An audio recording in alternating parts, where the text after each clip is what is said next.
Welcome to the Locker, Season 4, Episode 32. See if everybody is still on the bandwagon, seeing what the temperature is. I see everybody a little giddy, man. People getting impatient. Like, we about to drop new Jordans, new Weezy coming out at midnight. They're getting impatient. I didn't get a chance to play the lottery today, but what's going on? Besides you have technical difficulties and can't get your screen set. Man, restarted my laptop and it went to update mode. So shit, it's still updating, and I'm up here holding my damn phone. You ain't got no holder? No, man, ain't got no holder. Oh, shit. That's what I had to do last time. I had to get into the whole phone thing, man. But I guess we can do that. Guess to your phone, I'm gonna to your thing come back on. Yeah, and it's been at 92% for like 5 minutes. What the hell? Oh snap! Look like you might need to do another reload. Yeah, I might have to, but I'm gonna let it sit for a couple minutes. All right, so since Saturday night, Saturday afternoon, and Sunday morning, you feel any different? Well, I don't even know really. Well, if they didn't listen to Sunday morning sports talk, most people may not know how you felt in general. But anything changes? Any change of heart? Any epiphanies? No. Sunday morning. No. You brought up a great thing about them filling out things and trying things. And I looked at the film again, like you right. There were some things that they threw out, some personnel group, and they threw out probably to see if that'll work. Because who else to see if it'll work against but EKU, right? Because if you can't run against EKU, you definitely can't run against Georgia. So I do agree with you. You know what I was thinking? I'm listening to more of the this week's quotes. Oh, I don't know why I forgot to start the show off with rest in peace, Roy Kidd. One of the greats of the state. And great man. A few times I've met him. Left a legacy here in the state. And Liam Cohen is back out. He's going to be on the sideline Saturday. That kind of worried me a little bit. Because, this was going to be the week. I think he got to fine tune things, start putting his packages together. So if he wasn't going to be on the sideline, boy, woo, man, that was going to be a big hit. So, but back to what we were talking about, I was thinking all the players keep saying, yeah, we just got to fine tune some things. We got to be in the right position. And some of the things you said on breakdowns, like people out of position, everybody not on the same page. Where it also goes back to, for those who saying, now we could have, no matter what we call you, we should be able to come out and bully them. It reminded me of playing somebody that I'm better than in basketball. Like, I'm going to play with my left hand. Now, shoot, man, you miss enough shots and they going hard. You're like, hold on, I might have to make one with my right just to make sure. But it's just kind of like that. Like, I'm going to play with my disadvantage, work on my weaknesses and see what's going on. But,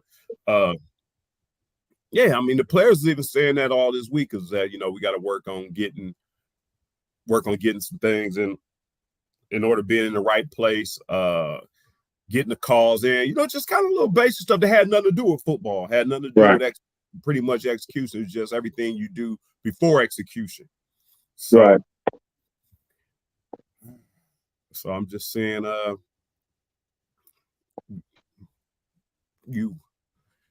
guess, kind of the feeling of it, does it not worry? I think we both on the same page. We knew we came out trying things. So that's kind of hopefully why, we kind of struggled against them a little bit. But then again, you put no weight on the whole fact that they came out and didn't bully them. Like, we didn't just bully. Like, we should still been able to push and shove the line of scrimmage really on both sides of the ball. We got some leakage a little bit here on defense a little bit, but offensively, off the side of that first drive, a couple on that first drive, man. We got a couple of holes here and there, but they had the running backs had to dance to find them though. I actually think I think we missed some holes running back wise. I think Ray was as patient as he was the last week. As a whole, I think the line did well. I think they pass blocked much better than much better than last year. Let's just do that. I think, and someone said this, I didn't think about it, that CJ Conrad's over there. So you know they had all fucking playbook. So you know they had a little bit of advantage that way. But if you think about it this way, we missed a couple balls. We got that fumble recovery, and we got a holding call that put us behind the chains. There's a couple situations where we could have put points on the board and came away with 0.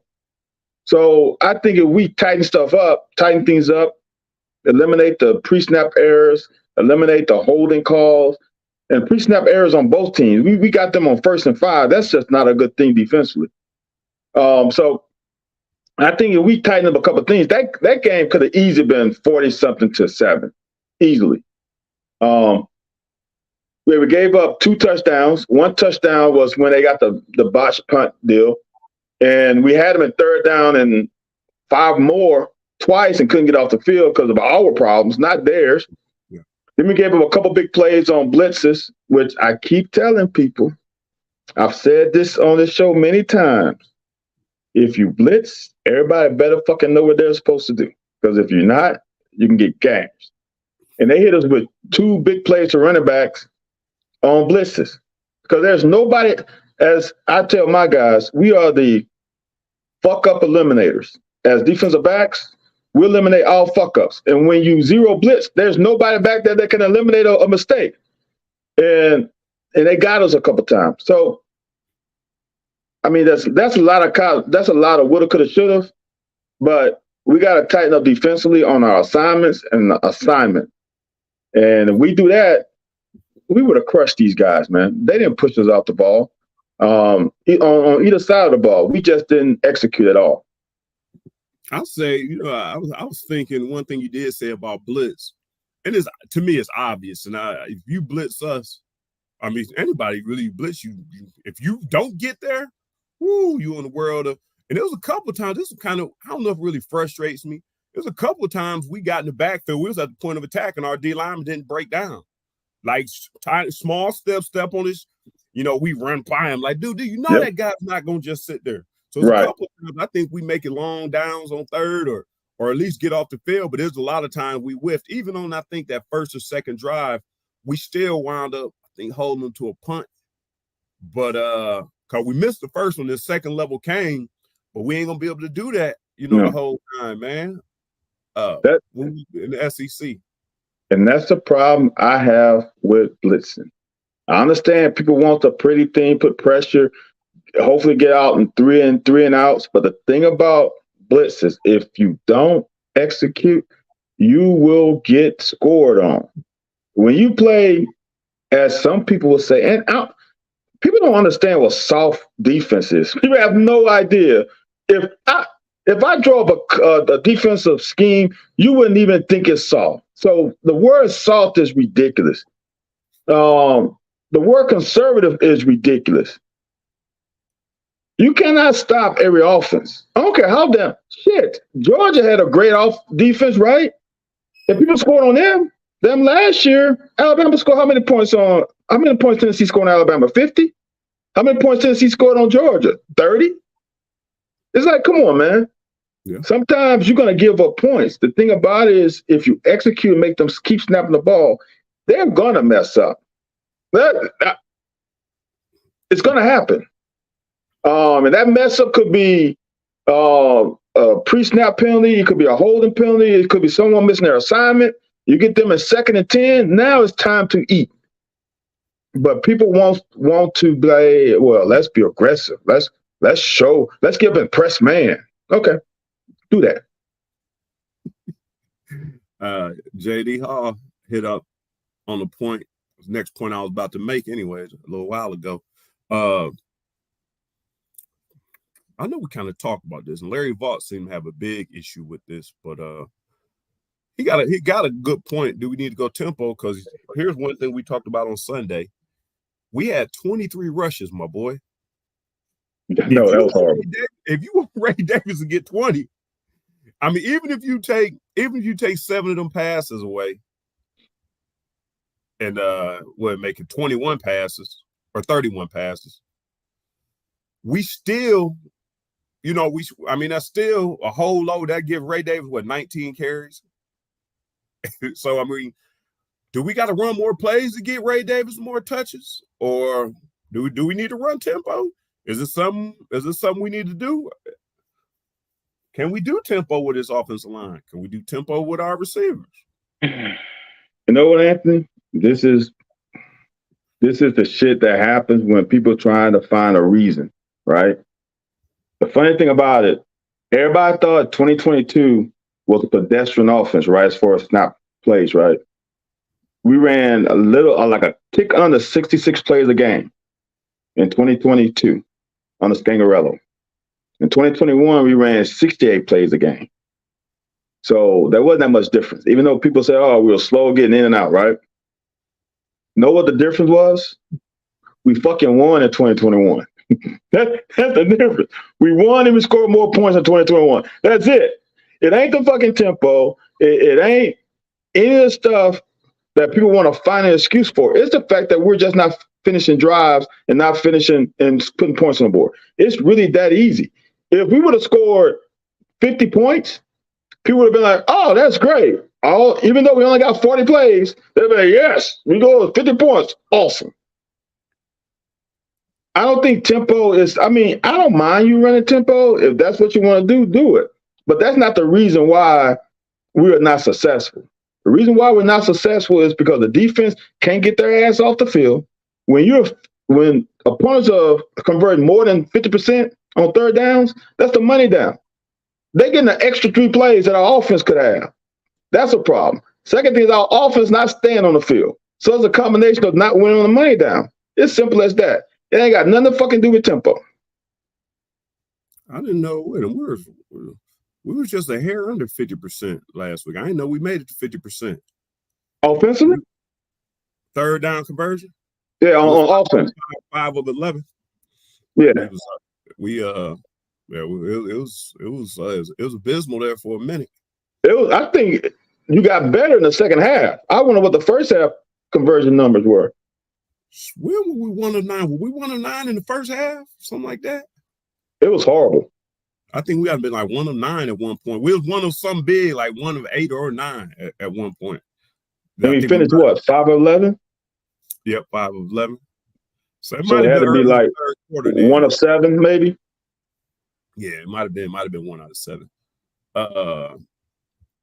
Some Cat fan want to know: did the schemes and game plans from Ball State and EKU look like Georgia, or is UK just that talentless? Did the scheme and game plan? Hold on, I gotta put my glass because I need to read that. Did the scheme and the running game and lack of production? Well, I don't know. Hold on, neither one of those teams look like Georgia. No, I think he's saying, are they doing some of the things that Georgia would do?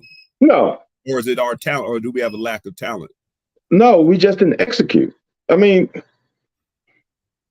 how can I say this?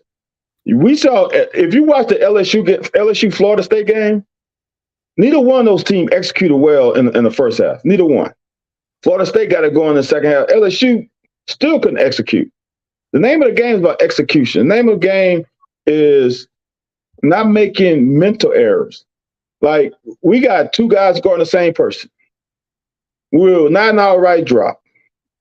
There's a lot of things about the game that has nothing to do with EKU or Ball State.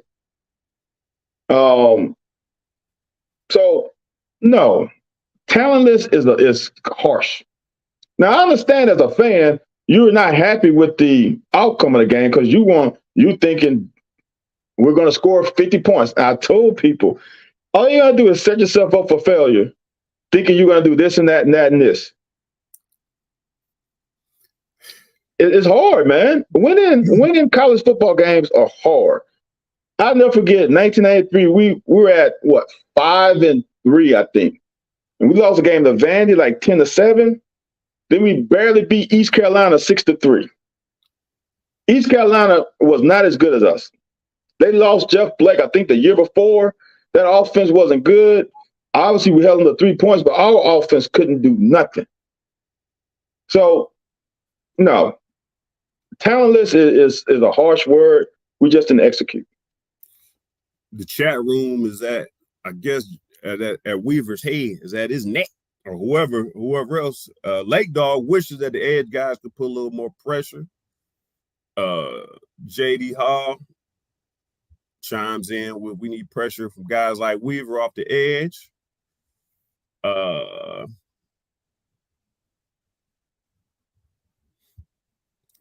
Well, Tim Gross says. I got a question, and this is interesting because it's going to be a reverse from 2018. I don't know if you remember 2018. I was saying Josh Allen needs to thank all those guys in the interior, Calvin Taylor, Q. I can't remember the other defensive line because the defensive line was pushing the pocket and the quarterback couldn't step up. And Josh Allen was just getting around offensive tackles. The quarterback was not able to climb the pocket. So now I got a question for everybody who's complaining about the pass rush. Does it matter whom the pass rush come from? Because Trevin Wallace and Deion Walker and Ox and Silver have been putting pressure on the quarterback. Does it matter if it's J.J. Weaver or Wade or Afari or whomever else is outside line? Does it matter? Does it matter that we're putting pressure on the quarterback? Because we are putting pressure on the quarterback.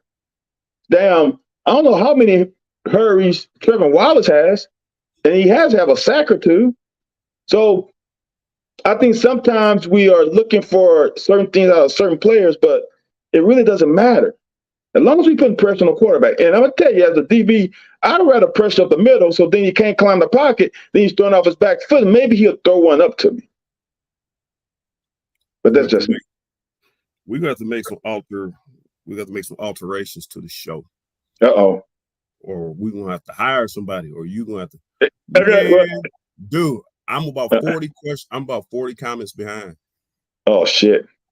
We got to get quicker answers. Man, I'm looking, man, that thing. There's a lot of new people on here, though. So I'm just letting you know. I'm trying to keep up, and I don't want to get to their questions. Yeah, let's just do the questions right now, and we can get back. You want to answer a few questions? Man, let me see. There's tons of them, huh? Getting off field, third down defensively. Vandis offense not scoring points, and the defense can get off the field. That's what he's talking about the Georgia aspect. We got something to worry about Georgia. Oh, okay, yeah. That's a concern for sure.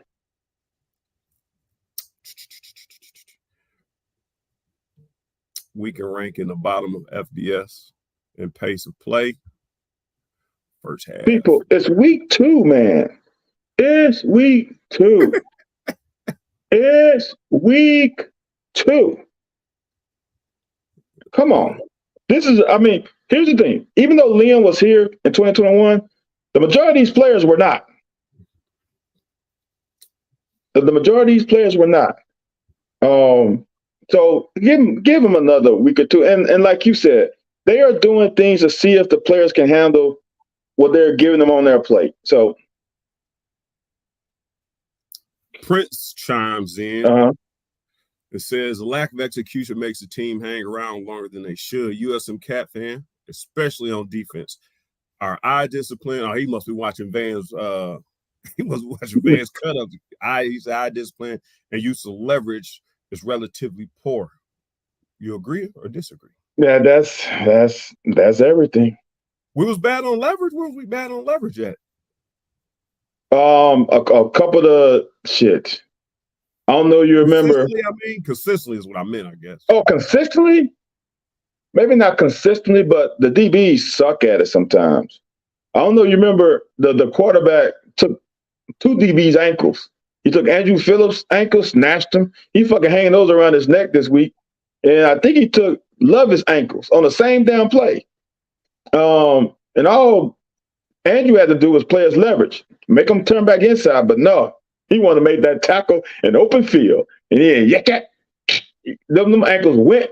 So yeah, there's some occasions of that. Especially like JQ this week and definitely last week, JQ had some issues with leverage and forming an edge. We were not keeping contained on a couple quarterback scrambles. It's there. So I think it's a couple shots fired. I don't think they shots fired, but people think so. So Scott Gregory said we didn't execute is another way of saying the coaches saying poorly coached to him. Prince chimes in. Prince chimes in and says, coaches don't forget how to coach, but players can be inconsistent. That's doing practice. Prince is my burner account. Prince my burner account. That's my finster. Truth and justice come in with a. What the hell? Truth and justice comes in with. Who the hell is that? I don't know, but they speaking facts. Visa starts the 23rd. Visa starts the 23rd. Now, if we drop one of these, it's a whole different story. But it ain't gonna start out the 23rd. Right. Go ahead. As my, I think it was my middle school coach used to say, after the game before, after practice before game, he'll say, I put the hay in the barn. Now it's up to y'all. I've done all I can do to prepare you during the week. Now it's up to you to execute. Game day, honestly, ain't got, I don't want to say nothing to do with coaching, but it's up to the players on game day to execute what they did during the week. And if they not, I mean, come on. This is not flag football or pee-wee football where the coaches can really dictate the game. No, man, this is different. Players have to play, and it's simple as that. Cobby, based off what you just said, Cobby brings up a good point. What's that? If it's the coaches use these games as preseason, and that's what I said. That was my analogy that they was using as a scout team. If they use it as preseason, hell, the players gonna have a lack of focus. Maybe they doing the same thing. Is that any validity to that? It shouldn't, because the coaches don't come up to you and say, like in NFL, hey, this preseason. No. What's going on is the coaches are calling certain plays and certain schemes that a lot of times, for example, I'm not saying this is what they're doing. We are speculating. All right. I know my defensive coordinator used to call in practice the worst fucking call, the worst fucking coverage day. And he knows what the team, because he scripted the plays, right? So he's going to put us in the worst call possible play and see how we adjust, right? So The same thing can be in a game.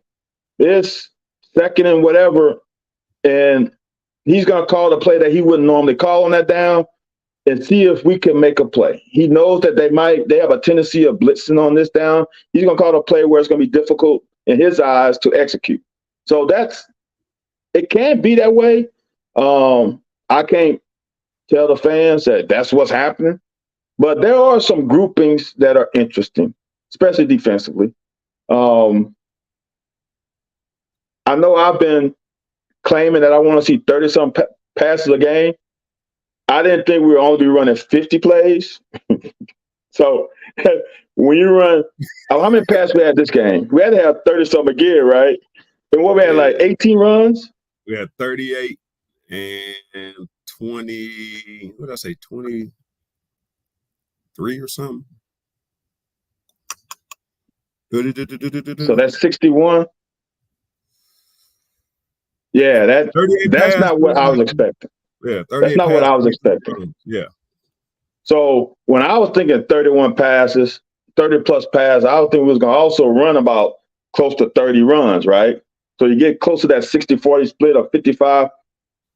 45 split. But when you're like 60 something to 30, 68 to 20 something, I'm not on board quite with that, especially when we're not playing from behind and we have to pass it. We just pass it because that's what we want to see if we can do it. And I will say this: what I like is that the offensive line is protecting the quarterback for the most part. So at least I feel a little more comfortable that when we get into big boy play, that at least we can fucking pass the ball and not be killing our quarterback. Prince must be a burner account. We got some. Hey, they bring some heat in here tonight. Prince says he genuinely believes that most are panicking for no reason. Tangible improvements have been demonstrated throughout each game, especially compared to last season. We dominated EKU in the second half. Van Hal says this all the time. And I think our the whole team's biggest problem was our offensive line couldn't protect our quarterback. My biggest problem was I feel like our playbook was shrunk by our quarterback's capabilities. I don't care when he got drafted. But based on last year, only problem we really had was the offensive line. And if you think we lost that much outside of the offensive line, I don't think so. I think no. And I know I loved our linebackers last year. Van has said this for 2 years, that the guys behind Square now, which are the guys that are starting now, he said they're going to be good. He said he's faster, maybe more athletic, and it's showing that. So I'm with Prince. No matter what it looks like right now, and if anybody can chime in the chat, I'm going to post it up here. We're going to pick it apart because we definitely look better everywhere on the ball. I even give Leary the edge, as Van pointed out so eloquently Sunday. He always throw the ball to the right person. Now some of them off target, bad mechanics or whatever, but he's staying clean for the most part. So I'm with Prince. I think we panicking for no reason, but go ahead, Van. No, I you know what? In the grand scheme of things, I like a panic. That's our job to calm you down, because that means there's some expectations for this team. You know what I'm saying? We feel like this team should be playing better. It's not like we think this team we're not going to win. There are people who are putting their necks out saying that we're going to win 9, 10 games, and they're feeling stressed because then they want people with receipts to say, oh, your ass said we were going to win 9 or 10 games. Look, we only won 7. So I think there's a little pressure on fans because they feel like and they think we're going to have a good season. I still think we are. But they're under distress because of that. Don't panic, y'all. It's just game 2. I said this when the schedule came out. It is great to have these first 3 games to figure things out. And the thing that I thought we was going to figure out, I think we have figured out. I thought the O-line would be something that we'll have to figure out. And we have played well, man. There's nothing. Can you nitpick on, well, such and such didn't make this block, and if he did, it would have got a couple more yards? Sure. But that's only every damn play. For the most part, ain't nobody talking about the O-line, though. Ain't no one's talking about the O-line. Everybody's talking about Devin Leary. That's the issue. Devin Leary is not as good as Will Levis. Or he only completed 59% of his passes. Whatever. When you see the guy, we can see the guy progression. We can see he's throwing to the right guy. We can see he's not panicking in the pocket. We can see he's part of the protection. He's climbing the pocket. He's eating blitzes when he's the 6th guy, because we only can have 5. And if he's in a 6-guy blitz, that's on the quarterback. He's throwing great passes. I don't know what else you want from him. Is he perfect? No, but damn, who is perfect? The guy has played damn good ball for me, definitely the second half of both games. And I think that's on Liam to get him more comfortable early, maybe. The last guy wasn't perfect, you ask me, as well. But I will say this, and this is something I think that is going to happen, has to happen. We have to establish run, and I think we will. And I think that will make things, I said this on Sunday, I think that'll make things a whole lot easier on Devin. if we running, and he play action, when he pulls out, he precise. The boy's precision. Coming off play action, he put the ball on the money. But we haven't done anything to make people respect our run game. We so we got pretty nice average, but we only run the ball 20 times a game. I got another question bounced off of that, but I was thinking this earlier when they were talking about edge and to your response on the edge. One thing I probably would like to see a little pressure off the edge to funnel them back in to Dion and Ox and them. Ox sometimes plays on edge, but I would like the edge to funnel them back inside. We are getting a lot of pressure up the middle. Yeah, we just escaping out the back door and shaking the guy. But I think we get him off the edge and we push the pocket. I think it'll make the quarterbacks a little bit more uncomfortable. So, what do you say to J.D. Hall said? We're getting pressure up the middle, but I think we could use some pressure off the edge more consistently. We could sit back in defense and not have to blitz.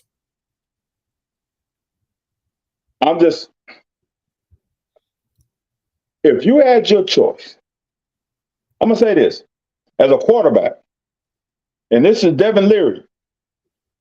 If I had my choice as a quarterback, I want guys screaming off of the edges and my offensive tackles just pushing around the horn, and I can step up in the pocket. I would rather that as a quarterback because I know I can climb the pocket. I do not like pressure up the middle. And when there's pressure up the middle, that means I got to escape out the backside. And when I escape out the backside, that means I can't throw the ball. Because I got to escape first, get my feet settled, or I'm throwing on a run. If someone is sending defensive end around the horn and there's no pressure in the middle, I can step up. As I'm stepping up, I can release my throw. I understand you want it all. No doubt about it. There's nothing wrong with expecting or hoping we can get everything. But I'm going to say this. We have been fucking putting pressure on the ball. I mean, we didn't do that as well as we're doing it right now. At this point in the season, we have put more pressure on the ball than probably the first half of last season. Trevor Wallace is killing it. When he comes and when he closes on the quarterback, he ain't got no shot. Now, he's not always going to sack, but the quarterback has to throw the ball away. We had 3rd and goal, and they couldn't even get the ball off. We had another 3rd on our end on the plus for them, and he couldn't get the ball off. It doesn't count as sacks, but it counts as hurries. We're getting off the field. I understand that and I'll say this, everybody said J.J. Weaver picked up weight, that J.J. Weaver's going to be this and J.J. Weaver's going to be that. Okay, he hasn't personally met the expectation, but I think the defense as a whole has. Bruh, it is getting crazy on here. I'm seeing that down the chat scrolling like right. Hey, I'm trying to look for your boy. And this so Adam Bryant said, I fit our and I want to you said something earlier. Well, you said something on Sunday. You a little tougher on the DBs like I am on running back. He said he feels our safeties aren't playing as well as they should. They have too much talent to be back there for that to happen. Let me ask you a question. I was trying while this was coming up, I was trying to look up several years ago. Who was our safety? One Corker. West. We had West and Mike Edwards.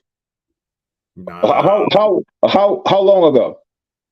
I think like 3 years ago. We expected a senior to come back, a safety, and you graded him so well. I think we both graded him so tough because Corker? he had great, huh? We had Corker. Was it you said Corker? And Asian, we had Ty Asian and Yusuf Corker. Nah, you can answer this question. I'm gonna find out who it is. But okay. What I want to know based off what Adam Bryant said, he feel like the safeties should be playing better, making a bigger impact because they're more talented. Is the expectation so high because of that room? Is the expectations high just because our safeties have played good the last how many years? Last shit. Are they graded or you think they underperforming? I guess that's where I'm at with it. Well, here I made a tweet the other day. I said players remember all the good plays, coaches remember all the bad plays, fans remember a couple plays, and then they just tag that onto the whole fucking season. They have missed some tackles that they have usually made. They have missed some assignments that they have usually, but I don't really think the assignment misses on them. I think the assignment misses on the linebacker. I don't think they have played as poorly as Adam is letting out. They haven't played to their best, though. We haven't gotten beaten deep on anything. I mean, if you really think about it, you grade safeties on if somebody's getting over the top of you. And I don't remember a play yet where they completed a 30-yard, 40-yard bomb over top of a safety. I don't think they ever completed a 30, 40-yard bomb on a corner. So, I mean, there are some things in the box that they could have done better, but they also are helping in the box. Childress had made a couple tackles. I remember that was the first game where they had the PI, right? He had the PI against Ball State. He came back the next play and made a key stop on the next down. So yeah, there's still some meat on the bone, but I think they're not as bad as Adam is. It seemed like he's assuming. It must have been Corker then. I think it was Corker. Corker was a beast. And I think, I don't know, I remember on here giving Corker a rough time. Did you? You feel like, not me, you. It was you his senior year? It's probably Ty. No, it's probably Ty. I think I had more on Ty. No, we might expect it, but his expectation was Corker. His expectation wasn't as high as no. Yeah, that's true. Ty didn't deliver, and Ty didn't deliver either. Oh no, you are right, because he missed that interception in Mississippi State, and I was saying if you want to get to the NFL, that's what it was. We didn't want him to just play solid. We wanted more plays, turnover. Yeah, that's what it was. Yeah, okay, that's what we woo. And my damn laptop ain't giving. Don't look like I'm gonna get on my laptop tonight either.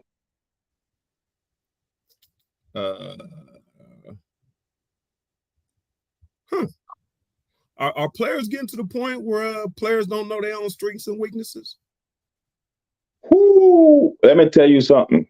Based off of sets and linemen, and that's where I was saying about, I think, Brad White, because Brad White don't make mistakes. He don't make too many mistakes. And I think he's trying to put people outside of their comfort zone to see what their range is, see what they can and can't do. So that's what I think. I'm gonna just tell you this: as a player, it takes a highly mature player to really be able to sit down and say what his weaknesses are. Because we all, I'm gonna just say, I'm gonna speak for myself, because I don't want to speak for everybody. I had an ego. I thought that I could do this and this and that. And I'll never forget Coach Smith put me in his office after the season, like, dude, you are not good at this. I'm like, man, what the fuck you talking about? Not saying fuck. I wouldn't say that. I'm like, Coach, what you talking about?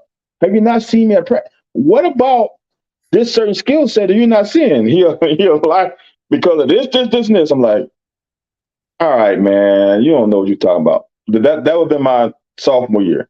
Then come my junior year, then I'm like, I start more dissecting. So I'm like, okay, all right, shit. He been putting in my ear now that I ain't good at this. Then I look at stuff like, okay, now I see what he's talking about. It takes a lot of maturity and to check your ego at the door. And also a coach to tell you, you suck at this. And you need to improve at it if you want to get better. So I don't know, man. That's hard because we think we are strong, that we're good. If you're on this level, you think you're good at everything. Off top. So yeah, it takes a lot, man, to get yourself to humble yourself enough, especially you're a starter. You're a fucking starter on an SEC team that wins games. So now you're gonna say, I'm not, and if you are successful, right?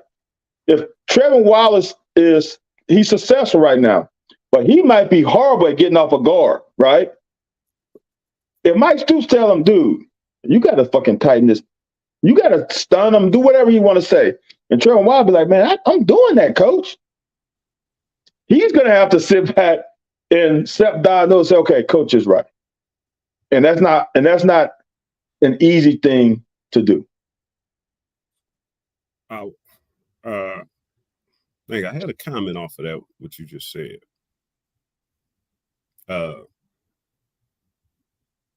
yeah. So as good as Alex Safari is, I'm telling you for a fact. He was moved from the defensive back room to the linebacker / Nicholas. So some safety work, some linebacker work, because at corner, at DB, he was good. He can do he was physical, he can do a lot of things. Yep. But there were certain packages you couldn't run with him at corner. So we just gonna put you, we can basically say we got 20 plays, 10 and 10. We can run 13 plays with you at backer. We only can run 5 or the other 7 with you at corner. So that makes sense. Get him on the field more. And because we probably, and that's exactly what you said, he probably feels like, and we probably could have took the time to develop him at a DB, where hopefully enough reps, but we're gonna waste a year trying to develop you in that position, because we was hurting it. We was hurting the DB to me. But he is naturally in that position. He physical dude. They moved him into the box, and it was history. But that's why they moved him, because he couldn't. I'm 18 minutes behind on. I'm gonna throw this up here for shits and giggles. Sicking. I'm gonna say this, and I don't know where I said this.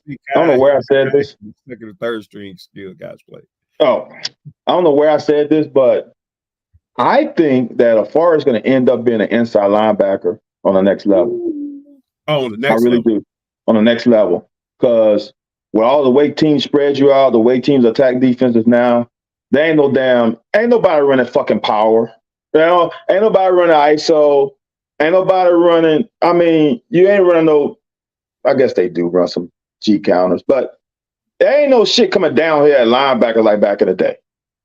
And he's what, 220 now? Right? He's got to be 215, 220. What is Wesley? Wesley don't play inside, do he? Woodyard? Who? Wesley Woodyard. Because he's bigger than Wesley was at this Wesley played inside. Wesley played inside. Oh, I didn't know that. I mean, we ran 4-3, so. No, I'm saying in the league. Yeah. Oh, okay. Well, then he can. He bigger than Wesley was. I think Wesley was about 212, 207, 212 most of the time.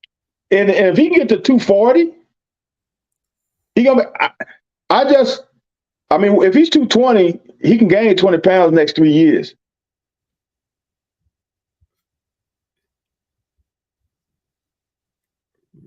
And while Stewart chimes in, what up, Coach?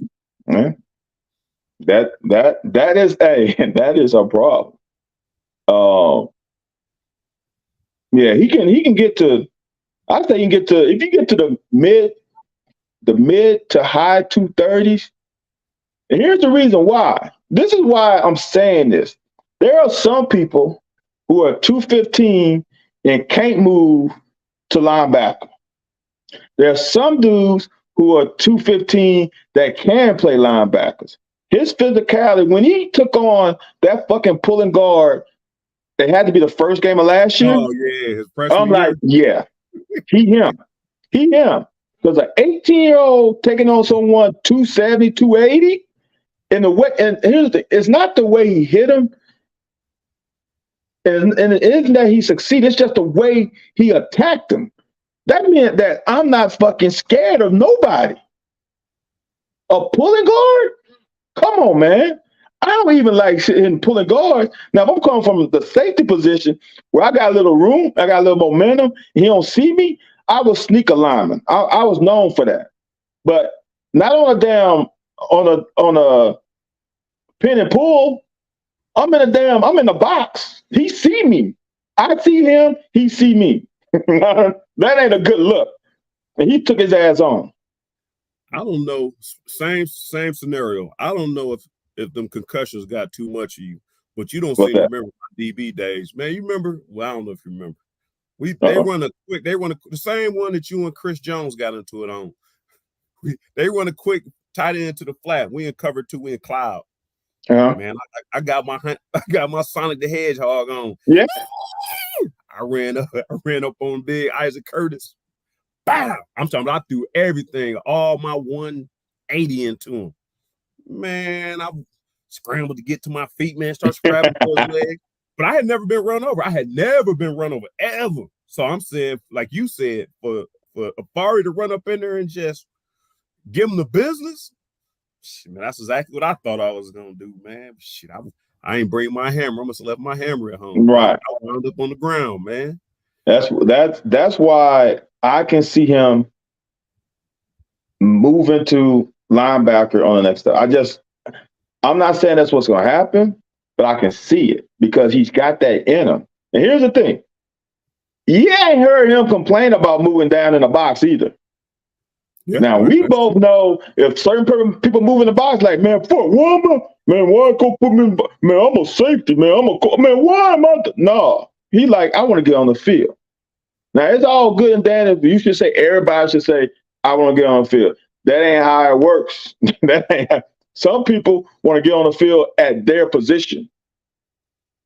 And this motherfucker's like, I'm cool playing linebacker. If he'll listen to his staff, he'll make a lot of money. I don't know what goes on behind closed doors, but I'm going through the comments backwards. Now I'm gonna make it back up to the old ones. Hey, I don't like how Stu said if he will listen. So if Stu's trying to say he ain't listening, yeah, they have some on the outside of, come on, man. Now my window saying it couldn't complete the update. Now I got to undo it. Shit. I told you was gonna have to go back in there, that boy.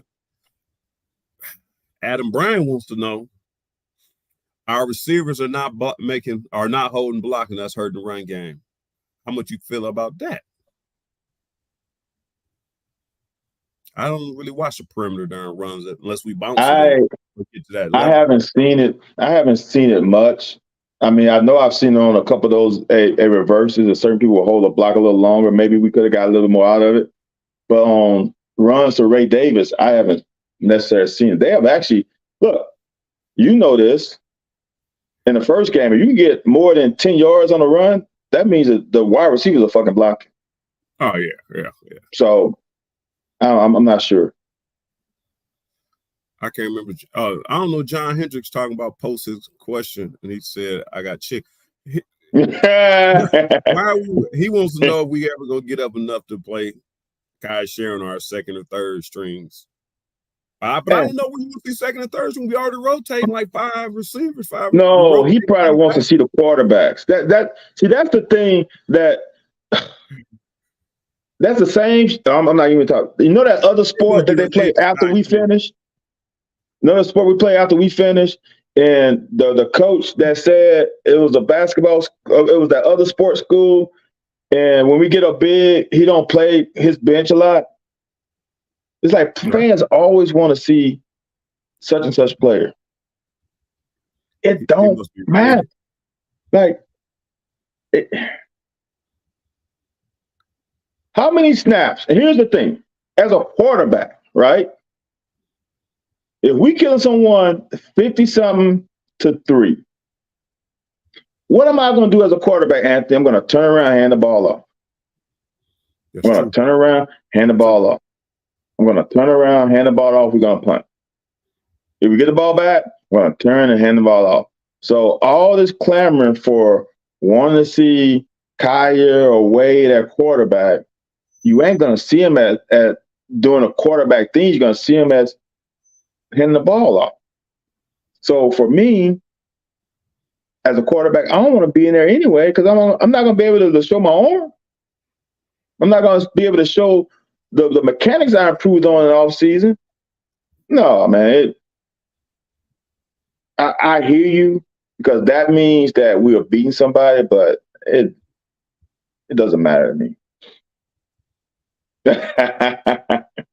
Oh, my goodness. He said he just want to know who the best handoff man is.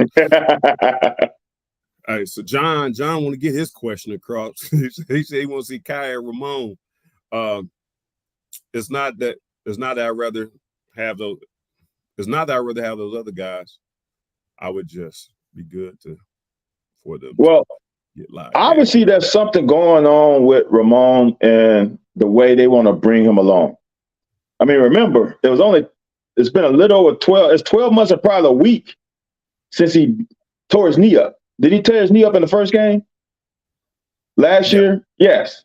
So they are probably trying to protect him because he got in the game and he ran well. Do you want to put that stress on his knee right now? I don't know. Obviously, they know, and they are keeping him out because he's dressed out. He's just not getting the reps. So I'm going to say they are trying to protect him. So that's you looked over the whole question, man. What was the question? Let me take this one from you. Go ahead, take it from me. But you looked. Let me take this from you. One, I think Jatan has paid his dues. He's been a backer. He ain't done nothing wrong. He's had a lot of support. I think him sitting on the bench too much, not getting a whole lot of live reps. His skills. I think his skills ain't where I once had him at. He don't have the burst. He don't have the explosion that he jumped around a little bit, but he didn't take off and leave people once he found daylight. I do say that's why I think Raymond was number 3. I think, and here's some rumblings I've been hearing. Some of these possessions and moves ain't been taken well in the locker room. Ooh. So I'm not saying that was one of them. I'm not gonna say that Tavion Robinson, lack of production behind 2 freshmen didn't come across negatively in the locker room. But the second part I will say about that Raymond thing, it's just natural. I think Jatan had to be number 2 just because they bringing all these people in from outside to keep him involved. I think you make him number 2. The same way we made Kavasier Smoke number 1 last year for whatever reason. Now, right. Now he ain't nobody depth chart. Second part is to your boy John, who wants to see how many running backs we got. And that's why I'm tripping off of why you dance around the question. Man, you want to see Ray Davis get 15, 20 touches? Hell Ray yeah. Davis ain't even getting enough touches for us to be putting the 3rd string back in. Hell yeah. And I said that during the game. That's why you're not going to see Ray. But I think you're going to see Ramon instead of Jatan from here on out, I think, from what I saw. But hey, Anthony, I got one for you. Where do you think Ray Davis, just after 2 games, we ain't going off a career, we're just going off of running back abilities. All right? All right. How do you compare Ray Davis to C-Rod, Benny, and AJ Rose?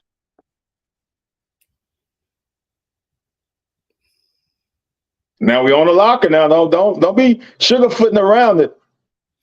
Small sample size. AJ 1, just running back material. AJ okay. 1. C-Rod 4. C-Rod's 4. Oh! You gonna bounce back? You go 1, 4, 2, 3. That's what you gonna Nah, do? because we don't have enough sample size. Yeah. From Ray, I can't throw Ray in front of Benny. Like I said, Benny. I don't know. Like Benny was good for yards. Like he was just good for yards. C-Rod was good for yards if the hole was there. Benny was good for yards. Period. And like I said, I think AJ was. I don't know. AJ was just smooth as hell. I just don't think he really had a whole lot of opportunity. AJ gonna go down in history probably like Raphael Little.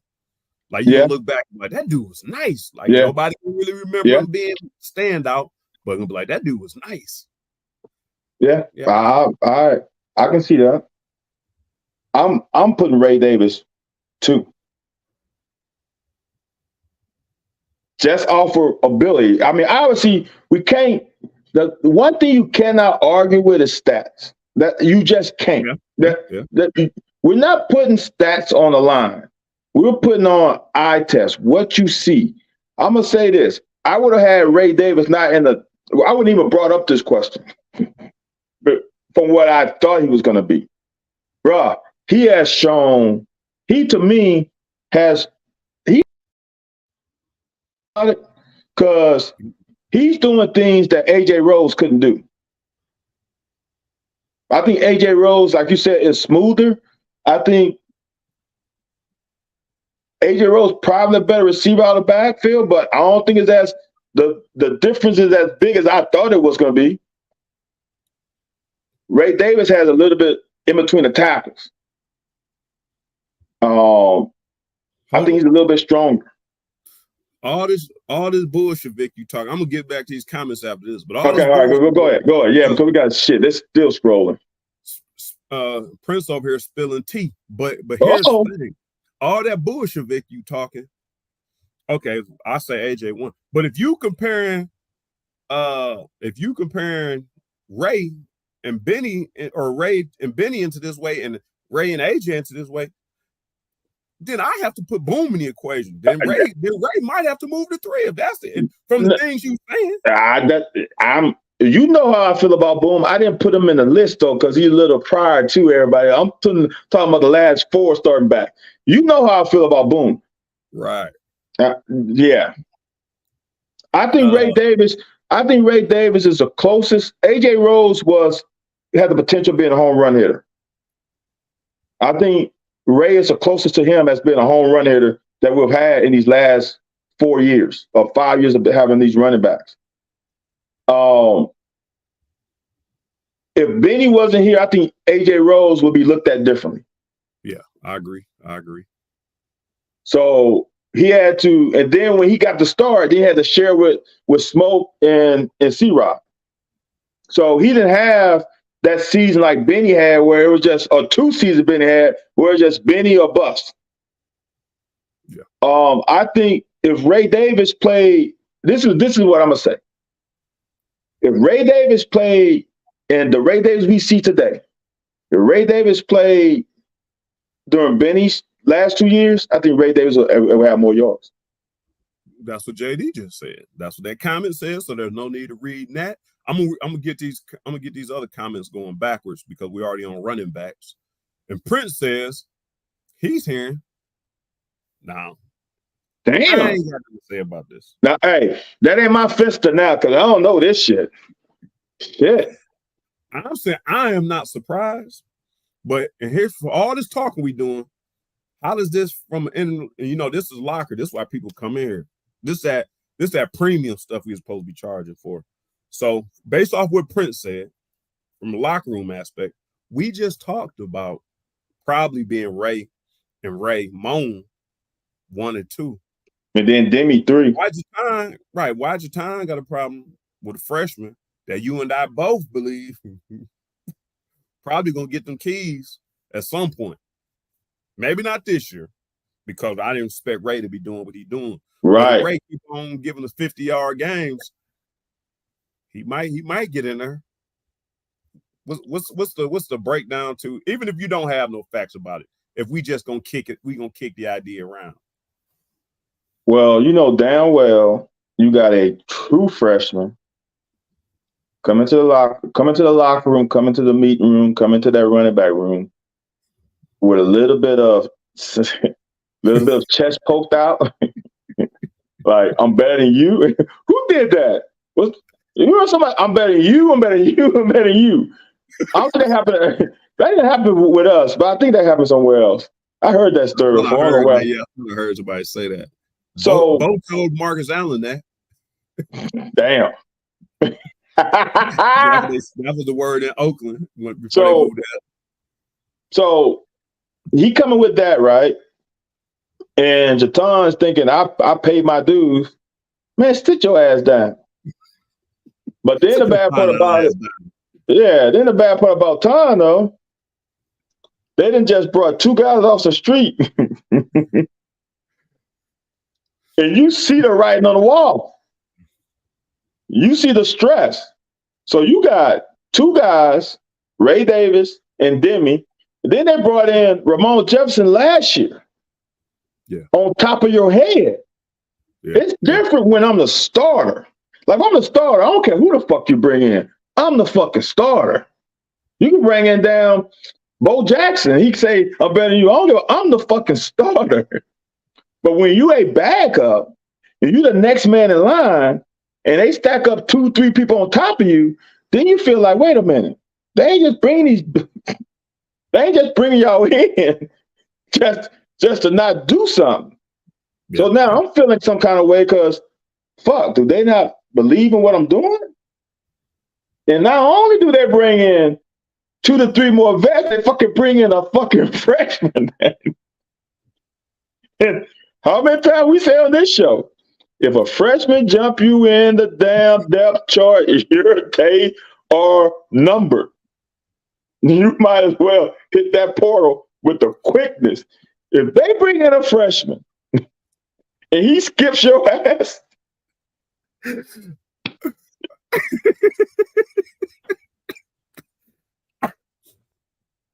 yeah, that's a fact, man. That's a fact. Oh,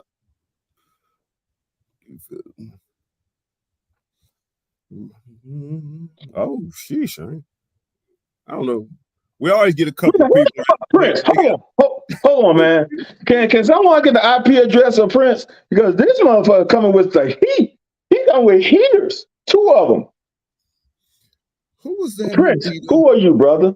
Can you reveal yourself after the show? If you want, what's that damn show? Masked Singer. Damn, Prince is the Masked Singer. Who the Prince come? No, man. Prince is an ex-player or you know what? Prince is a coach. Prince got to be a coach. What's the running back? What's the running back coach name? That was the new running back coach. He's special team coach. I can't think of it right now. Because Prince got me hot right now. I don't know. I got to turn on my ceiling fan. Shit. I said I'm over sweating, man. Look at my head beating up. You do. I'm gonna have to get some tea on that because you do know. I don't know if y'all know this out there. Most of the people probably do know because I don't know, like JD. Like there's a couple of these people, man, be getting inside scoop, and I don't know where they be getting it from. I don't speak on the personal stuff because I don't want nobody knowing that I know. But you do know JoJo beat up Boone. And a lot of folks beat him up. It wasn't one of them like beat him up. Yeah, because of that little running back beef, like I'm supposed to be him. And JoJo was like, man, I'm not. Hey, man. Yeah, they said he put Boulware was Yeah, that's right. I think Prince is Boulware. Check his IP address. I bet you UK. I bet you UK. Hey, we can check Stu IP address. I bet you Stu is like a couple numbers ahead of Boulware. Let me go back up, man. Let me get back up here to earlier comment. So the other comment, I said I'm backward. This one came in earlier. He says he the only one who think Keyshawn Silver has a higher football IQ than Josiah Hayes. Hayes has been committing some silly blunders, and Silver has been running a clean operation. I ain't gonna comment on that because I don't want to get in trouble. I will say that's a hard one for me to just blanketly say. I will say this: Silver has been more of a flash than Josiah has, but Josiah has been pretty solid. I will say this: it says a lot to me. This the locker. So this is what we do here. We ain't gonna never get on. We ain't gonna never get a real. We're gonna be podcasting till we 90 years old. We ain't gonna ever get. I would say this. It's kind of interesting. You know that damn OR thing when they put on a depth chart OR? There's no way Josiah should be OR. No way. We all know Silver is the starter. We all know Silver is the starter. Here's the interesting thing to me, right? If I'm doing the OR, I hope Stu's not watching this. If I'm doing the OR, I'm going alphabetical order. So Josiah should be first, right? Or. But when I think Josiah, no, who's listed first on the depth chart? Is it Josiah? Is it? What you call it? Silver played first. I know, but game? On the depth chart, not in the game, on the depth chart that they sent out. My damn, I think whatever. But whatever it is, he is starting every game. So why not just put Josiah as the backup? Why we got that R? Because we all know Josiah's not the R. He's the number 2. They pacifying that locker room. No, they got Josiah listed on the season depth chart. Is it first? Is his name first? Mm-hmm. Yeah, that's the season opener depth chart. Yeah, so his name is first. If your name is first on the depth chart and they got the R, shouldn't I start? Should I get the first snap? Right. I'm just saying. So I'm no Prince. I just don't want. If we got 100% real in here, we'll be kicked off of YouTube. We giving you about 75% just so we can keep doing this. If we went a full buck, no man, we'll be out of here. UK will kick us out. They would do every channel to get us out of here. I think Silver is more explosive. Silver's obviously bigger, I think. I think he plays that nose a little bit better than Josiah. But the great part about it, though, is when you bring Josiah in, the drop-off isn't crazy. Said it last year. We had a guy who's no longer here who was an issue to me as a nose. Now, could he have been a great 3-tech? Sure. It's unfortunate we don't run a 4-3 defense. We don't run a even front, whatever. We don't run a 1 and a 3-tech. Then with a 5, we don't do that. We don't run a 4-3 defense. We run a fucking 3-4, which means you need a nose, need 2 4-eyes. Roger's not long enough to play 4-eye because that's a technique where you got to have some length. You got to take on a tackle. You got to play that damn BNC gapish, right? You line head up for a reason. And Rodgers didn't have length. We already knew that. Pause. We already knew he didn't have the arm length. So he couldn't play 4-eye. He had to play nose. And we had to run games with him just to try to get to create another line of scrimmage on the other side of the ball. And he got washed a lot of times. That ain't going to happen with Josiah and Silver. It just ain't. And that's why our play this year, to me, is better than this point last year. I keep saying this. Y'all can't compare this team to the end of last year. You got to compare this team to the second game of last year. And this team on both sides of the ball is much better than we were at the second game last year. It's undeniable. If you can't see that, I don't know what to tell you. So this was said earlier. I had to go back. I just found this weeding through the comments. And me and you had this conversation before. And Scott Gregory, I don't know if that's Dick Gregory's nephew, but he said, I think they need a Florida type game too. And these 3 cupcakes is taking away the team's urgency. Now, if we had Florida this week and played the way we played, I don't know. So I'm sticking to my guns. I like this build up. I like this crescendo. Dude, if you were playing Florida game, you said you wanted a tough game up front. No, I didn't. I for this team, I like this. For this team, in general, not this. In general, yes. In general, I would rather. Here's what my thought process is with playing a good team early. If you can catch them in the same situation you're in. If you play a great team later in the season, they done gain their footing as well as you, but they have better roster than you do. I don't like that. So for this team with new quarterback, new running back, receivers that have not run Liam's system, I think getting these 3 games like this helps this team. If we had Florida week 2, we would have played a different type of game week 1. the game plan would have been different. We would have. I'll tell you this: we would have been preparing a little bit for Florida that week. We would have thrown in a couple plays that's Florida plays. We would just because we got them second game. The players would have been. I don't want to say up. To me, this is all about coaches throwing stuff out to see if it'll work. We wouldn't have been throwing stuff out to see if it'll work week one, because we got week two. We gotta have shit clicking. So things are a little different if we would have played a different team. If we would have played SEC game week two, I don't think we would have played week one the way we played it.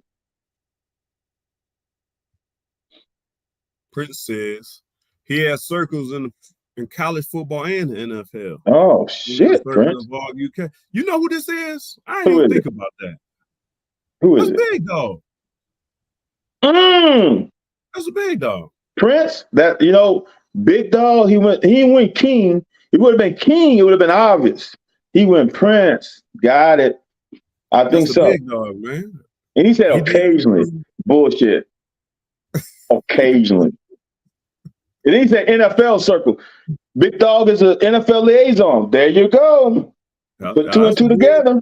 He gave his cover. We shouldn't have said He that, man. gave it up. Man, let me see. I probably done missed some of y'all comments, man. Next week we'll be better. I think.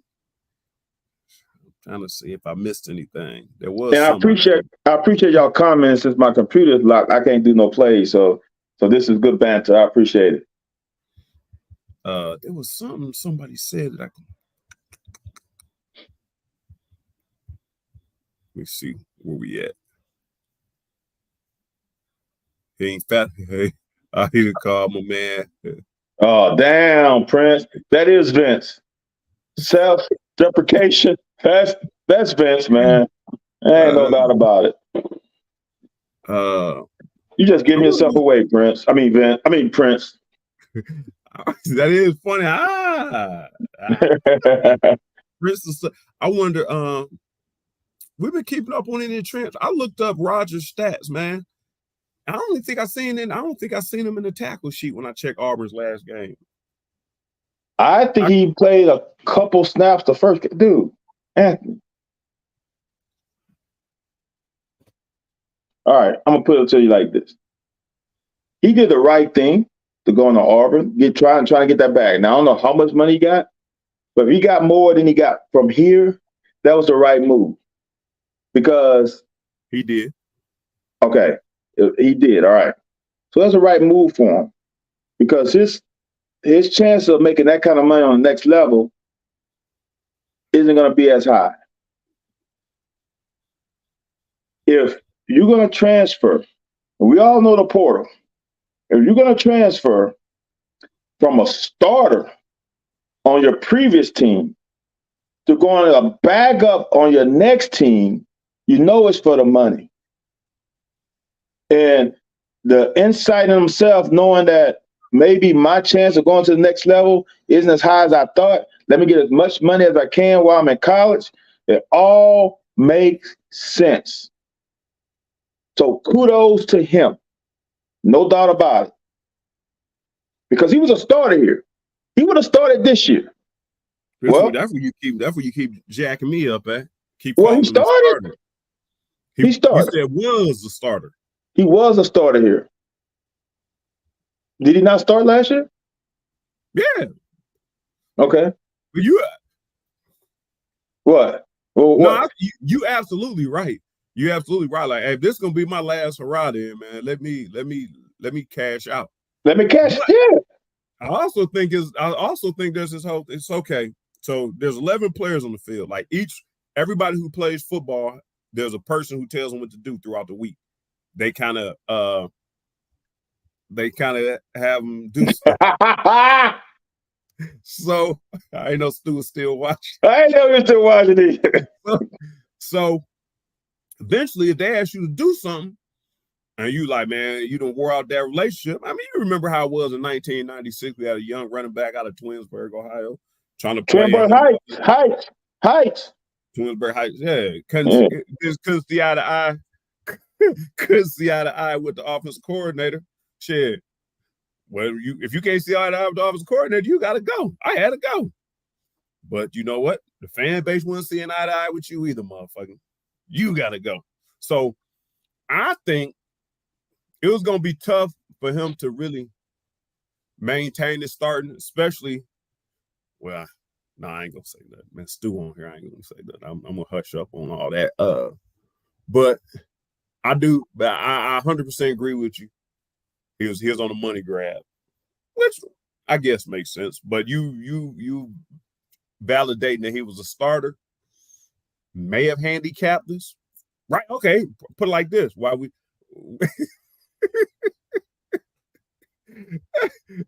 this dude's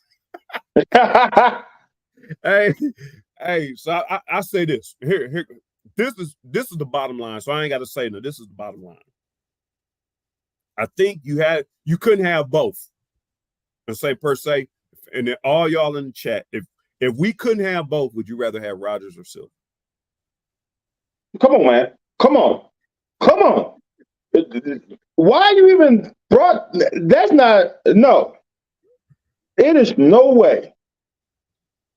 That's the easiest one. Have them both, but we couldn't have them both. No, I don't want them both. I said that last year. No. Look, and no, I know people will probably say I throw a lot of shade. There's no shade. There's no shade here. I'm just being honest. This is what I'm gonna say. And this is how it goes, right? How it goes for everybody. When your predecessors played so well, and here we got on Bully like nobody else prior to his last year, right? Bully's doing this, we got on Bully for this, right? Oh, I see what you're saying. I see why you side-eyed. So when you come off the Q and when you come off the Bully, who created havoc in the middle, Q held the fort and Bully had created another line of scrimmage through penetration. We got neither one of those from him. Neither one. We didn't get the penetration and we didn't get the hold the fort. And if you do neither one, you put those two inside linebackers in a bind. If you can't demand the double team, you put the two linebackers in a bind. And that's what happened last year. We put the linebackers' feet were dirty too much. You can't have people at your feet. You can't have people at your lap. They ain't got. You know why Trevor Wallace can do what he's doing?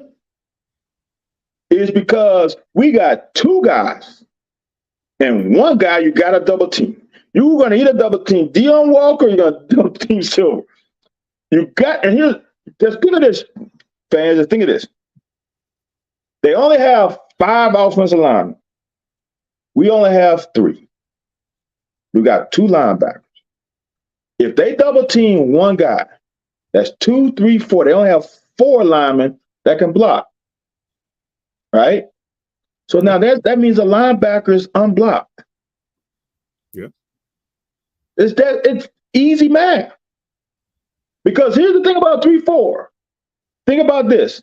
You got 2 guards that are uncovered. If they want to, they go right to the linebacker. The linebackers line up right with they can just fire up and go right to the linebacker, right? So if you don't have a nose tackle that requires someone to at least chip on the nose, if you chip on that nose, Trevor Wallace is by your ass. He's by you. He's filling this gap, but he's by you. That's the difference. If that lineman has to devote any attention to anyone, a Deion Walker or Silver, when you got 2, now you really put the offense in a bind. And then you put Saunders and Ripka out there, now you truly in a bind because he's on a single.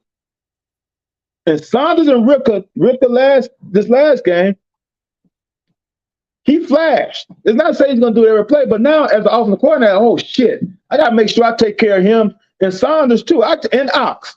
I can't just put all my teams on those 2 guys. Now that makes your linebackers able to eat. Or the defensive linemen are going to eat because they don't want to double. So there you go. We didn't have that ability last year.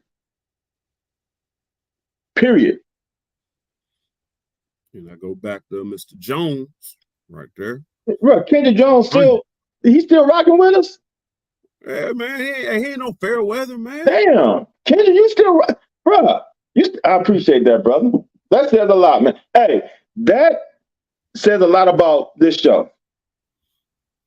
Your son plays, your son leaves, and you still rock with this podcast. I appreciate you, brother. I appreciate him as well. And I also appreciate Prince over here spilling tea. Prince is Vince Morrow. How Prince gonna spill tea when the defense line coach sitting right here watching? He says coaching staff, not saying any specifically who, asked him to play offensive tackle this season, and he flipped his wig.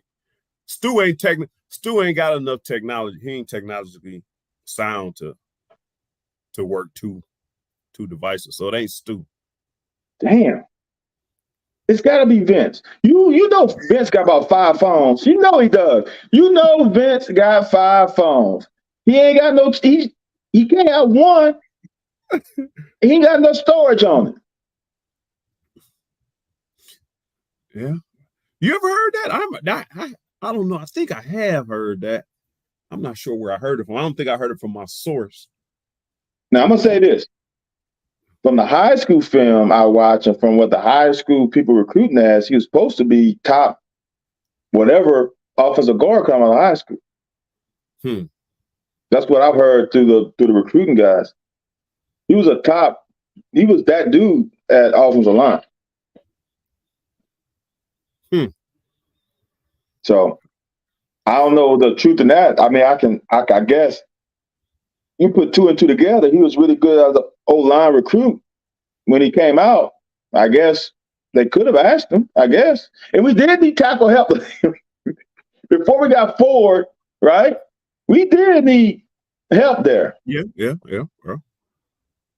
could have made him some money. He probably made more money over there than he would on defense line. I don't think he gets it. Uh-oh.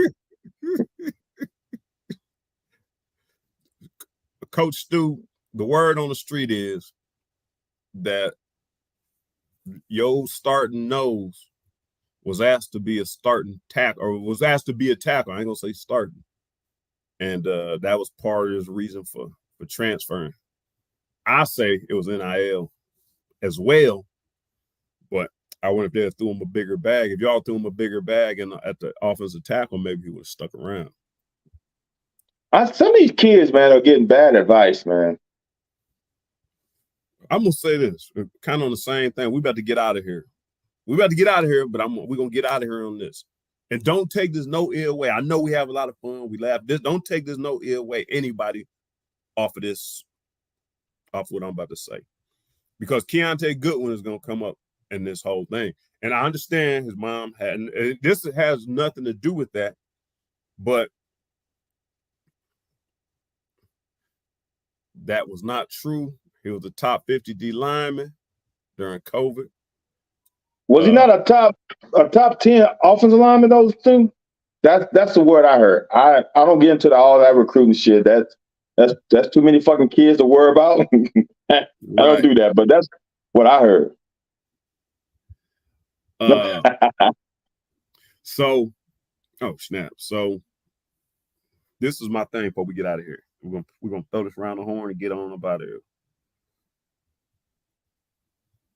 Here's a basketball player. Okay. Huh. Oh, he did mess his hip up though. He maybe never really. He messed his hip up before he came here, so he may never really fully recover from that. So what does that say? What does that say about UK? Yeah, I'm sure Stu to take him back under the circumstances, but it still goes to my point I'm making now. What does it say about UK at this point? Coming up, not so much UK that we played. It wasn't a YMCA, it wasn't a rec league. Everybody got to get some plays. But what does it say about it now? Rodgers had a transfer, and that's what I'm saying. Keontae had a transfer. Like, you want to play, like, no, you don't play just because you here. Like, you gonna do what I ask you to do, or you got to go. Smoke. We can go down the list. There's plenty of Brian. That's why we was talking about Jatan. That's what I meant to say earlier. Jatan might have should have took the Brian Koback route when played Mac. Yeah, I'm not saying, like I said, I've always been high on him. So I ain't throwing no shade at him. But if you ain't gonna play, you just ain't gonna play. Right. You the one keep on putting comments on. Yeah, hold on, man.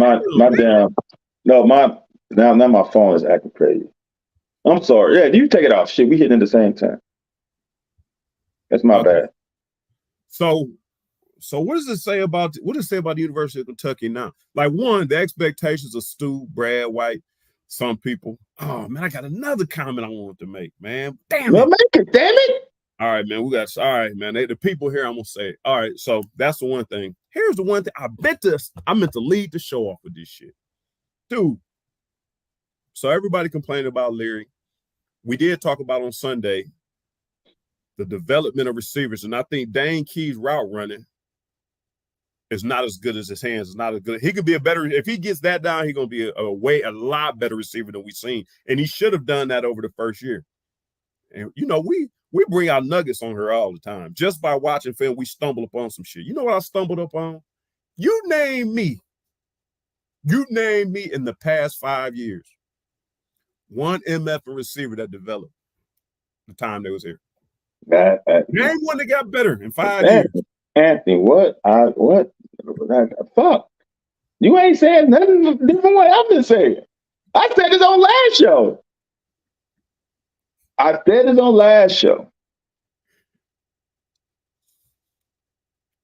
We need a new receiver coach. Craig Yeast, you available? These views are the views of Anthony White and Anthony White's alone.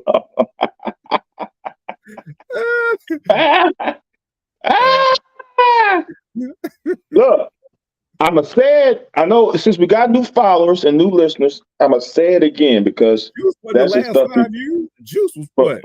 8, 9 years ago. Yeah, Juice was a long time ago. Listen, there's a saying I have: there are sports coaches and there are guys who coaches of sport. You got to be able to, as a coach, teach your kid. For example, Stu play at a high level. You don't become defensive player of the year in the CFL without being good at your craft. So Stu has the ability to say, okay, this is a technique that will work, and I can give you proof. I know this shit works. I used it. The teammates I had used it. The coach I coached taught me how. There's a level of teaching a player how to perform and do a certain technique. The guy who's at receiver now was a quarterback. So, can he coach the receivers where to be? Like, if you read cover 2, the quarterback's reading this way you should be. Yes. It's not saying he's not a good coach. It's the ability to explain and teach a receiver how to get off a jam. Explain and teach the receiver how to press a DB's leverage. It's a procedure to how to get open. There's things that a guy who runs routes knows how to get open more than a guy who don't know how to run routes. Now, that don't mean all wide receivers know how to coach a wide receiver position. That's not what I'm saying. But a wide receiver who's a good teacher is more valuable than a guy who's just telling you where to go. You got a wide receiver who can teach, you can't get better than that. Or you got a guy who has film on other route releases and tell you, see, this is what we need to do. That can help. But right now, our route running, same way. You said, who has performed? Who's got better? Tavion came from somebody else's system. Wandale, and I asked you, I said 2 years ago, Wandale, I've been saying all the time, what the will make Wandale. Wandale was raw. Like, he was just not raw. He was just. He was that dude. He was him. Just gifted. Yeah. It wasn't stuff you coach. So I say this to say, and this is the only reason I bring it up. I don't think the coach should be fired, but I didn't think Henshaw should be fired either. But we ain't gonna turn that corner. And here's the problem. Here's the effing problem I got. I see the numbers jumping up. Somebody didn't call the coaching staff. I jumped like 8 viewers in the past 90 seconds. So here's the problem I got. Dudes at the end of this year may not be happy if they not getting open. And Devin Leary, because like you said, if Devin Leary got somebody he can count on, that's where he's going with the ball when he needs first time. The same way Will went to Wandale when he needed to play. The problem we got, you was a college athlete, I was a college athlete. We both spent some time in the pros. Guys ain't gonna keep coming here looking like, man, I'm gonna play 4 years and not be able to play. We not that bad. So Will and Wandale are the only two people who get to play on Sundays. Everybody else, you come here. You got like even if you're a good route runner and you getting open. If you have Quinn McCord, for instance, Quinn McCord was having like he might have 21 catches, like 8 touchdowns. Like every 2 or 3 times he catch that boy, he to the house. But you got to get the ball in your hands. So I don't know. I just had to throw that out because people was getting on Will. Then we kind of talked about the development of Berrien and Dane because we would expect them to be a lot better than they were last year. Like we would expect them, man, them dudes gonna be dudes. And I'm not sure we gonna see it if, like you said, if you can't get the little nuances and little, just like you said, getting back on top of dude, just a little arm movement. Once you get with them, just that little arm, just that little elbow. And that while you run, all you do is instead of running like this, put your elbow like that. Hopefully you can get it on his shoulder. Marshall Faulk taught. And I thought I was a cold pass catching back. We got under Marshall Faulk, man, just do this. Oh, man, I learned all kinds of little stuff on how to beat backers, leverage and everything. So I just had to throw that out there because it's going to be a tough season for our receivers. They can go through some turmoil. It's going to be some friction. Some people going to be unhappy because it happened last year.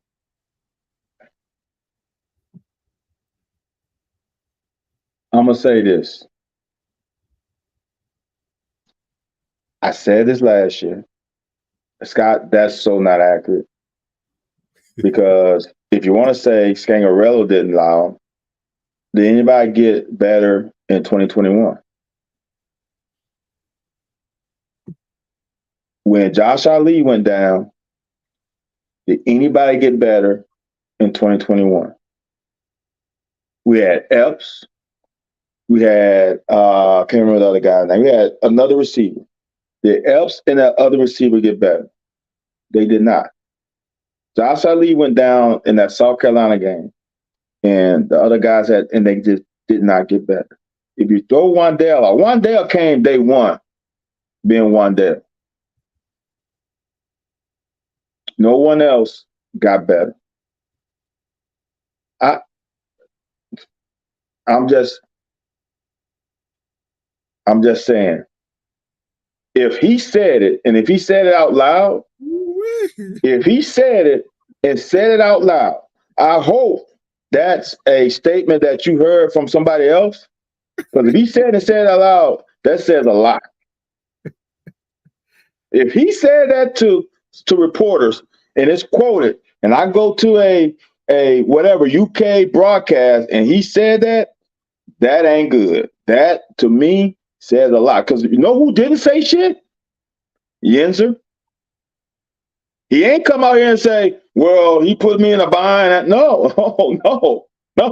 He kept his mouth shut. So if he said that shit publicly, that's a problem. It is.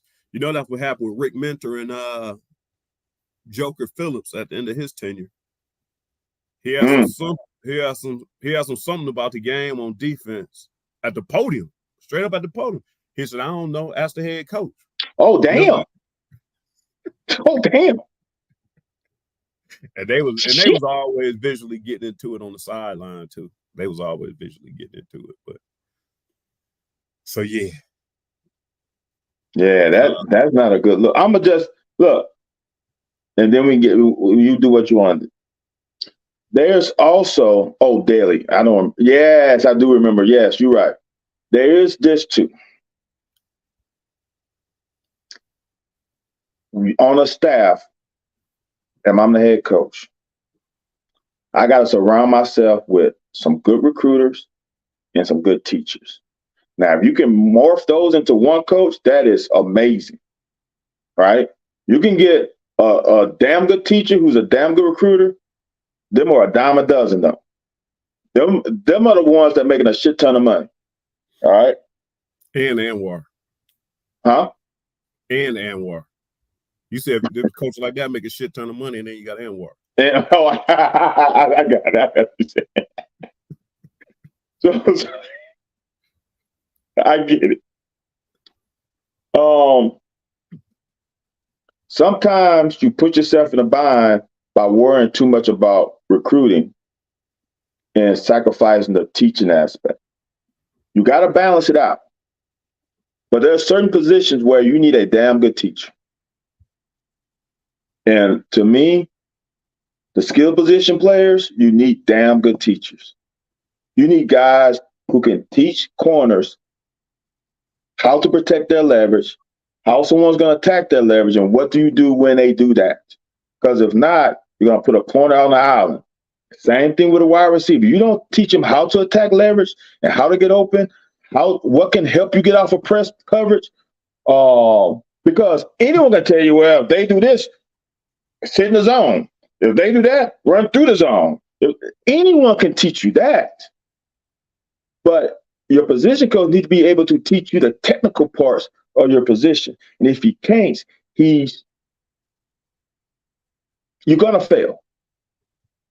Now, there's some great athletes who will minimize the failure because I'm just a great athlete. But at the end of the day, you won't be as successful as you could. Absolutely. All right. And we're about to be out of here after you answer my first question. What was the first question? The state of University of Kentucky that players got to transfer. Players that are starting are transferring out. Players who are starting at some point has to transfer out. Like, because we asked them to do too much. It ain't like, man, we've been handcuffed for some years. Not for some years. Some years we've been handcuffed where we got to play you because we ain't got no choice. Now you a starter and you got to look elsewhere to play, and we still winning 7, 8, 9, 10 games. Yeah. And you asked me why is that happening? No, what's your thoughts about it? Any remarks? It's remarkable, so I thought you might have had a remark. I mean, it shows where we are as a program. Because if you can lose a starter, and keep on chugging and dude, plugging. We lost that nose guard and we got better. Yeah. Right? Yeah. Carrington Valentine left early, prior to any of the coaches start, and we didn't really fall back. Yeah. We lost Will Levis, second-round quarterback, and we're not really falling back. This is what I want, and then we can go, because now you got people conveniently forget how Will Levis played game 2 through 6. I think we played LSU game 7 or 6. It was some fucking it was some bad games in there.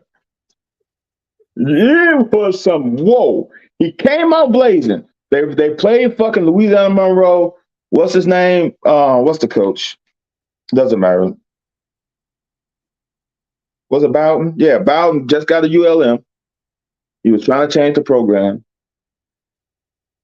That was tough sledding. So they beat up on ULM. But then the next fucking weeks, do you remember the Florida game?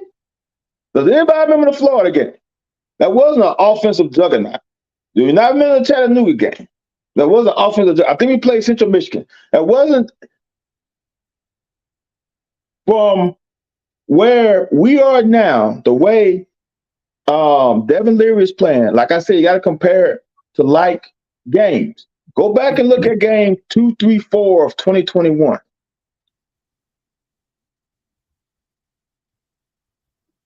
He's playing better. So I don't know why I went on that tangent. We were talking about shit. I got on Will Levis and fucking Samuel and Tandy. Talking about players leaving and we got better. Yeah. Will Levis left. We lost and we got better. And we didn't fall off. That says what we are as a program. Back in the day, if you lose a couple of years ago, if we would have lost 5 years ago, we lost Will Levis, we were in trouble. Yeah. So it's good shit. All right, man. We appreciate y'all, man. We're gonna do better. If we didn't get to your comments next week, we're gonna get to your comments because we better get in SEC. So we're getting into game shape too, though. We like y'all, man. We still in preseason too. So we'll get to y'all comments next week. We're gonna share them, we're gonna throw them around. Like, subscribe, share, follow, bring your friends.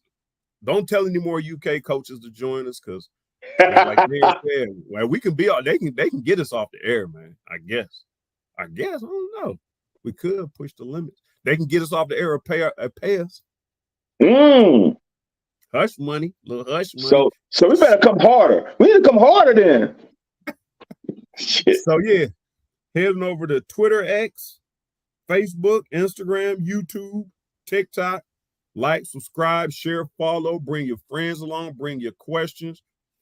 Hit up on the chats on Facebook throughout the week so we'll know what topics need to be talked about. Van a little bit more active on Twitter, man. I just got away from Twitter. Everybody got a damn opinion. So yeah, hit up the Twitter, man. We'll see y'all next week. Hopefully Van's computer be back and we have some breakdowns. Peace out.